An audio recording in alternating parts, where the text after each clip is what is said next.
Bonjour les graphes, bienvenue à cette nouvelle vidéo. Aujourd'hui, on va parler de l'introduction en bourse de Coinbase. Donc, évidemment, il y a beaucoup d'encre qui est dépensée sur le sujet. Je vais rajouter mes 2 centimes et parce que tout simplement, vous avez été nombreux à me poser la question. Donc, plutôt que de vous répondre à tous vos emails et à vos commentaires, je fais une vidéo globale pour tenter de vous répondre. Parce que la réponse, évidemment, c'est une réponse, ça dépend. Ça dépend avant tout de votre profil, ce que vous recherchez. Mais je vais commencer cette vidéo par une citation. Une citation justement qui dit la chose suivante, qui veut entrevoir le futur, doit regarder dans les événements passés, les événements humains passés.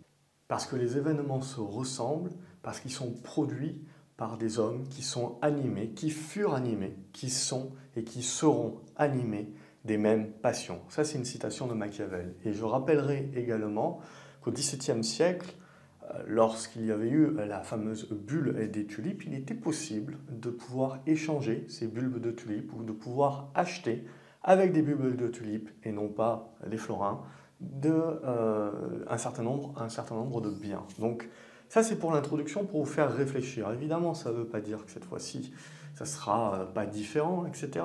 Mais c'est pour vous faire réfléchir à cette idée-là. Puisque quand on en revient à Coinbase, donc on va avoir l'introduction le 14, alors il faut faire attention parce que c'est une introduction en bourse qui n'est pas entre guillemets une introduction en bourse classique. D'habitude, on a des courtiers, on a des banques qui vont aller chercher auprès d'institutionnels, qui vont aller chercher auprès de particuliers, définir une fourchette de prix et on va ouvrir les livres. Et donc en gros, le désavantage à ce moment-là, c'est que quand évidemment vous voulez une action qui est assez huppée, eh ben, vous n'allez pas recevoir la totalité des actions que vous demandez. Si vous demandez 1000 euros d'être servi pour 1000 euros d'actions, il y a fort à parier que vous allez en recevoir 100, 150. Hein. Ceux qui ont participé à l'introduction en bourse de la Française des Jeux savent de quoi je parle, c'est-à-dire on est très souvent dans ce périmètre-là d'introduction en bourse, on est très souvent très peu servi. Mais l'avantage, évidemment, c'est que on rentre au moins au prix qui est défini dans la fourchette. Et le premier jour de cotation, si c'est vraiment UP, etc., on peut justement profiter, on va dire, déjà d'un gros décalage. Là, c'est différent. Il n'y a pas d'ouverture, il n'y a pas une ouverture des livres justement en avance de phase. C'est une cotation le 14 directement à 9 heures sur les marchés américains. Et donc, évidemment, ce qu'il faut se dire, c'est qu'il y a 2 types de profils que ça va intéresser. Il y a des personnes qui vont vouloir acheter justement en se disant qu'on est toujours dans le bull run au niveau du Bitcoin et des cryptos, que ça va continuer et qu'on va à 1 million, etc. Donc les courtiers de type Coinbase qui sont leaders vont continuer d'attirer en masse des nouveaux clients, des nouveaux flux et donc profiter donc de ces différentes commissions. Il y a des personnes plus court terme qui vont se dire, moi je vais juste profiter justement de la poussée spéculative qui risque d'y avoir sur les premières heures, les premiers jours, et je vais faire un aller-retour. Voilà, et je pense que c'est plutôt cette logique-là. Parce que ce qu'il faut bien se dire, c'est que la grosse problématique de cette introduction en bourse, c'est que ça risque d'être très volatile. Et surtout, ce que l'on risque de voir advenir sur les premiers jours de cotation, sur les semaines, les mois à venir, il y a une grosse question pour moi qui est très dépendante. Alors, bien entendu, Coinbase est en train de faire des résultats exceptionnels, mais justement, exceptionnels parce que également, le Bitcoin a fait x5, vous avez un paquet de crypto-monnaies qui ont fait x10, x15, on est aujourd'hui à plus de 1000 milliards de capitalisation. Et on est sur quelque chose, sur un produit qui est purement spéculatif. Alors bien entendu, vous allez me parler de réserve de valeur, etc. Mais une réserve de valeur, quand même, en général, on n'apprécie pas trop. Ça reste une réserve de valeur tant que ça monte. Dès que ça commence à se prendre des moins 20, moins 30%, il y a un petit peu moins de monde qui le trouve réserve de valeur. Hein. La volatilité, c'est quand même dommageable pour une véritable réserve de valeur. Donc l'idée là, c'est qu'on est sur un aspect purement spéculatif sur les crypto-monnaies. Hein. Et on ne mélange pas évidemment la blockchain, les différents projets, etc. qu'il peut y avoir. On est là vraiment sur la base de se dire le Bitcoin en tant que monnaie et donc le trading également, les particuliers, les institutionnels et donc toute cette masse qui s'intéresse justement au trading de crypto-monnaies et qui potentiellement donc vont ouvrir des comptes chez Coinbase, puisqu'il y a tellement d'arnaques, il y a tellement également de piraterie, de hacking, etc., qu'en règle générale, on va là où Coinbase a un avantage concurrentiel, c'est qu'il est établi depuis longtemps, il est leader, et donc on va dire qu'il va attirer l'essentiel des clients, l'essentiel des mannes financières, justement, pour aller chercher ce type d'investissement-là. Mais ça, c'est assez court terme. Et aujourd'hui, le marché, il n'est pas très mature dans le sens où vous avez de plus en plus de courtiers qui en effet, opèrent, mais essentiellement, le marché, il est divisé en très peu d'acteurs. Et souvent des acteurs historiques, comme j'ai dit, qui sont vus comme ayant les reins solides pour éviter les hackings, etc. Et du coup, ça leur permet de marger, ça leur permet d'avoir des commissions assez importantes. Alors, que ce soit des commissions réellement sur le papier ou que ce soit des commissions qui sont prises via le spread, que ce soit de l'affiliation qu'ils font avec des formations à droite et à gauche, que ce soit également des liens qu'ils peuvent avoir avec des fonds, des hedge funds ou des fonds également qui font du high frequency trading pour leur vendre les opérations des clients pour que quelques millisecondes auparavant ils puissent profiter des différents décalages. Voilà, ça c'est tout un tas de différentes façons sur lesquelles un courtier peut gagner un peu plus d'argent que la simple commission de base. Et c'est quelque chose qui est utilisé par Robinhood, qui est utilisé par Revolut et utilisé par tous ces courtiers, ces autres courtiers sur actions, on va dire classiques, qui vont chercher justement à vous proposer et à vous attirer avec des frais très bas, voire nuls, mais qui vont bien entendu gagner de l'argent sur votre dos, c'est-à-dire sur vos informations, bien entendu. Mais l'idée, c'est de se dire, voilà, Coinbase, en effet, les résultats sont exceptionnels, mais ils sont exceptionnels également parce qu'on est dans un bull run absolument exceptionnel actuellement sur les cryptos. Et sur le Bitcoin également, on a déjà fait du x5, x6 en l'espace de 6 mois, 7 mois. Donc là, l'idée est bien entendu de lier la performance de Coinbase à l'évolution future du Bitcoin et des crypto-monnaies. Et donc c'est là où on se dit que Coinbase est et sera survalorisé, mais encore une fois, tant que vous avez un bull run, tant que vous avez la hype sur les crypto-monnaies, cette survalorisation peut durer et ça sera finalement, il suffit de regarder les marathons patentes, il suffit de regarder les Riot, il suffit de regarder le nombre de valeurs qui étaient plus ou moins liées avec du minage, etc., mais c'est pouillemesque ce qu'ils font en termes de chiffres, ou les entreprises comme MicroStrategy qui n'arrêtent pas d'acheter des bitcoins, etc., mais qui ont des prix de revient aux alentours de 50 000 $, pour se dire que oui, tant que tout va bien et tant que ça monte, il y aura de la survalorisation, il y aura de la hype et tout ça, ça tiendra. La problématique, c'est que justement, vous êtes sur un marché qui peut devenir très volatile, vous avez des États qui peuvent réagir et on peut se dire d'une certaine manière, les États sont bloqués puisqu'on a plusieurs entreprises qui commencent dorénavant à mettre une partie de leur trésorerie, on a vu Tesla, en Bitcoin. Donc l'idée également, c'est de se dire, s'il y a de plus en plus d'entreprises qui font ça, le gouvernement américain, en l'occurrence, ne pourra pas nécessairement bannir entre guillemets le Bitcoin ou empêcher les entreprises en effet de l'utiliser ou de l'ouvrir, mais parce que ça fera craindre éventuellement des faillites, parce que sur un certain nombre de sociétés, et donc liées aux emplois, etc. Donc là, je trouve que c'est assez intéressant, justement, parce que je pars du principe que si les gouvernements avaient voulu interdire la chose, ils auraient dû le faire déjà auparavant. Je pense qu'ils l'ont pris par-dessus la jambe il y a quelques années, en pensant en effet que la première bulle et la première explosion de bulles feraient complètement imploser le machin. Et là, on se retrouve à nouveau dans ce phénomène-là, mais avec un peu plus de maturité. Et donc là, du coup, je pense qu'ils sont... soit ils doivent réagir très rapidement avant justement que ça devienne hors de contrôle. Et ça, pour moi, c'est une grosse épée de Damoclès que vous avez au-dessus du Bitcoin, au-dessus des différentes crypto-monnaies, qui peut créer énormément de volatilité. Et la problématique, c'est que donc, si vous achetez des actions qui sont liées à cet effet-là, bien entendu, si les crypto-monnaies et le Bitcoin commencent à se casser la figure, vous allez avoir beaucoup moins d'investisseurs qui vont y être intéressés. Donc beaucoup moins de clients, les comptes vont baisser, moins de transactions, et donc Coinbase, évidemment, va en souffrir. Coinbase est extrêmement et sera extrêmement lié de toute façon à la progression du Bitcoin et des différentes crypto-monnaies, puisque aujourd'hui on est sur de la spéculation pure, c'est-à-dire on n'a pas de base fondamentale, peu importe ce que vous me dites, il n'y a pas de base fondamentale aujourd'hui.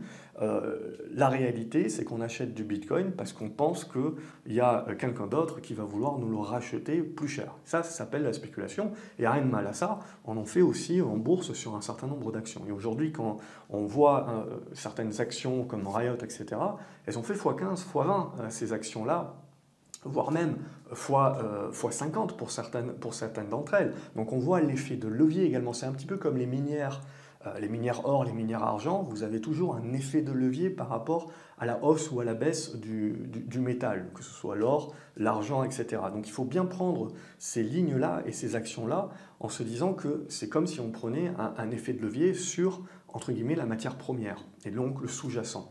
Donc c'est ça que vous devez faire dans votre logique de Coinbase, c'est pas d'acheter en vous disant c'est le futur GAFAM, c'est le futur courtier, etc. Moi je pars du principe que si le marché, la première épée de Damoclès, c'est que justement on ne sait pas ce que vont décider les États et ça peut tomber du jour au lendemain. Et donc, évidemment, il faut pondérer votre taille de position. On ne va pas faire du all-in parce que du jour au lendemain, évidemment, vous pouvez vous prendre moins 20, moins 30% sur les crypto-monnaies et Coinbase se prendra la même chose, surtout que c'est survalorisé. Donc, comme c'est survalorisé, c'est-à-dire que vous comptez sur une grosse partie de spéculation. À partir du moment où les gens commencent à avoir peur, commencent à avoir des pertes, cette partie de spéculation s'évapore et c'est là où on revient un petit peu à la vraie valeur fondamentale. Comme la vraie valeur fondamentale, là c'est un courtier en l'occurrence, donc on reviendra sur les niveaux, on reviendra d'un point de vue fondamental sur les niveaux de chiffre d'affaires, etc. et de trésorerie éventuellement, mais globalement c'est l'idée de se dire que derrière, si ce marché s'inverse, Coinbase aura du mal de toute façon à continuer à avoir les mêmes chiffres qu'ils ont eu là sur le trimestre, qui sont exceptionnels encore une fois, parce que l'idée c'est de se dire que le bull run aussi dans lequel on est, c'est exceptionnel. L'idée c'est de se dire aussi que le trade entre guillemets qui était facile, c'était 10 000, 50 000, 60 000 dollars sur le Bitcoin. Maintenant, jouer la cassure des 60 000 et viser 100 000, voire plus, ça commence, c'est possible bien entendu, et aujourd'hui les tendances sont toujours haussières, mais c'est les trades qui commencent à être un petit peu plus difficiles. Et pour ma part, je vois l'introduction en bourse comme Coinbase d'un super timing pour tous ceux qui avaient été investisseurs, donc private equity, et pour les dirigeants également, parce que c'est une magnifique porte de sortie qu'ils ont là. Et ce que l'on voit potentiellement, c'est que en fait, les insiders, les premiers finalement, ils prennent la porte de sortie actuellement. Alors pas sur la totalité de leurs titres, etc., mais ils prennent quand même une très très belle porte de sortie. Et moi, j'ai tendance plutôt à voir ça, il n'y a pas de signaux comme je vous ai dit graphiquement, mais j'ai plutôt tendance à voir ça d'un avis contrarien et donc d'être plutôt prudent, méfiant justement sur la suite et de voir plutôt toute cette précipitation des différentes introductions en bourse pour essayer justement de vous vendre à prix d'or des business qui sont complètement survalorisés. Les vrais gagnants sont les premiers investisseurs, le private equity donc, et les dirigeants. Et quand il y a cette précipitation-là, j'ai tendance plutôt à penser qu'on est plus proche de la fin que du début. Donc l'idée, encore une fois, voilà, c'est pas non plus d'appeler au crack, etc. On le commentera ensemble dans les différentes analyses, mais c'est de vous dire, voilà, si vous achetez Coinbase, il faut qu'il y ait vraiment une raison derrière. Et moi, je partirais plutôt du principe que c'est une raison qui doit être purement spéculative et pas d'investissement.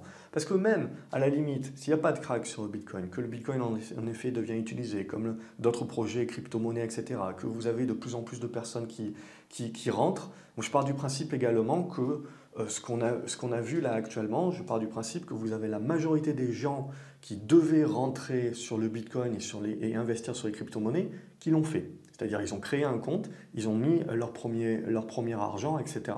Donc ils l'ont fait.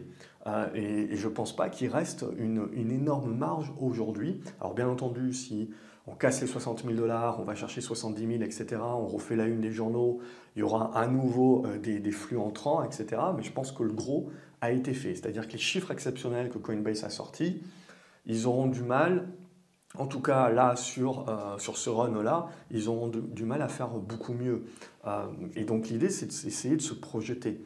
Parce que même si en effet le marché va très bien, Coinbase va récupérer en effet la majeure partie, c'est eux qui sont les leaders, mais du coup il faut se projeter à 1 an, à 2 ans.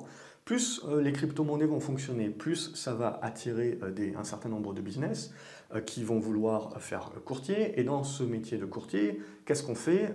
On fait baisser, on est déflationniste, on fait baisser les prix. Pour faire baisser les prix, on va faire tout ce que je vous ai expliqué en début de vidéo, c'est-à-dire faire en sorte que ce soit le client le produit. Et donc du coup, tout ça, ça va pousser les marges vers le bas. C'est-à-dire que les marges de Coinbase, même si dans le meilleur des cas, dans le meilleur scénario, à l'avenir, de toute manière, ça ne pourra que décroître au fur et à mesure où la concurrence va augmenter. Donc, c'est ça aussi qu'il faut prendre en considération. Investissement Coinbase, j'y crois pas, parce que pour moi, ce n'est pas des métiers justement où vous avez un avantage compétitif qui est durable. Spéculation, ok, mais ça dépend de votre horizon de placement. Et puis, il faut prendre en compte les différentes épées de Damoclès également qui sont au-dessus de vos têtes, où il peut y avoir des changements du jour au lendemain, et il ne faut pas justement le négliger et donc ajuster ses tailles de position en conséquence. Voilà, j'espère que cette vidéo vous a un petit peu éclairci les points pour prendre vos décisions. Je pars du principe que les premiers jours de l'introduction de Coinbase, et de toute manière, s'ils ont choisi, c'est simple, hein, s'ils ont choisi en effet d'avoir une ouverture en bourse qui se fait non pas avec des livres ouverts, mais du coup juste avec une introduction, vous allez avoir directement une énorme demande. Ça sera très certainement à plus 100, plus 200 ou plus 300%, je ne sais pas, sur l'ouverture. Peut-être même que ça aura du mal à coter sur les premières heures. Mais c'est là justement où vous devez faire attention. Ça va donner un énorme coup de projecteur, un énorme coup de pub à Coinbase aussi.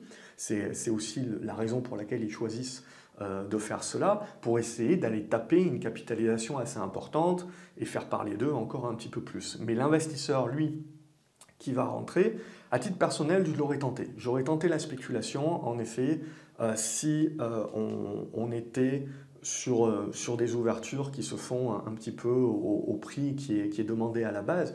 Mais si vous ouvrez déjà à plus 200, plus 300, ouais, vous pouvez tenter sur des petites tailles de position pour essayer de jouer des décalages. Mais la problématique, c'est que ça va tellement être volatile que ça sera très très compliqué à trader. Donc je préfère laisser passer le premier fil et puis avoir de l'historique plus tard dans le futur, avoir de l'historique, voir où on en est au niveau de l'évolution des crypto-monnaies, du Bitcoin, etc.